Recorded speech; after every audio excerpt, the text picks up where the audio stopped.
The Book of Psalms, Psalm 3, a morning prayer for God's protection. In studying this psalm, 1. Note how historical events often serve as the impetus for the writing of particular psalms. 2. Observe the use and possible meaning of the word Selah. 3. Consider how David trusted in the Lord to deliver him from his enemies. The heading attributes this psalm to David, composed as he was fleeing from his son Absalom.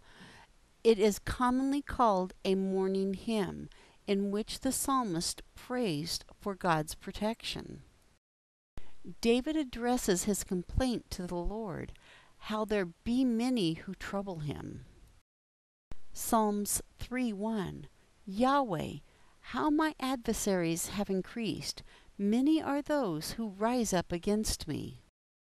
They even taunt him by saying there is no help from God for him.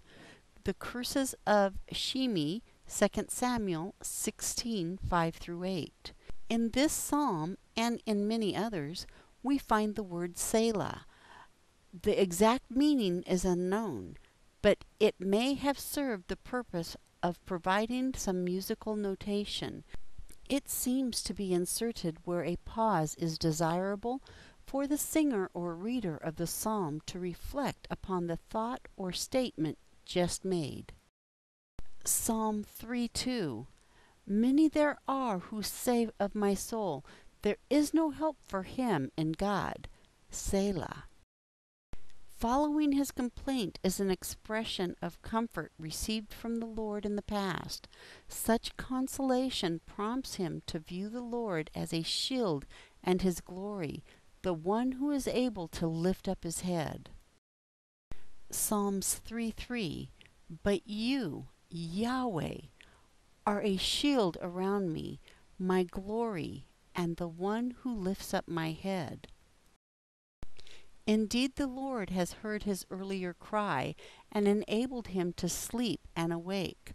This gives him renewed courage to face his many enemies.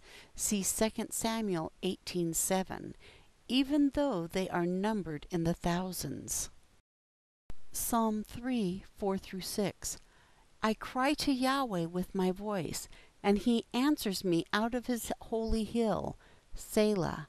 I laid myself down and slept. I awakened, for Yahweh sustains me. I will not be afraid of tens of thousands of people who have set themselves against me on every side. As he starts a new day, he yet again calls upon the Lord to save him, even as he had done in the past. His morning hymn ends with the acknowledgement of God as the source of salvation and blessing for his people. Psalms 3:7-8. Arise, Yahweh, save me, my God, for you have struck all of my enemies on the cheekbone. You have broken the teeth of the wicked. Salvation belongs to Yahweh. Your blessing be on your people. Selah. The Book of Psalms, Psalm 3, a morning prayer for God's protection. The end.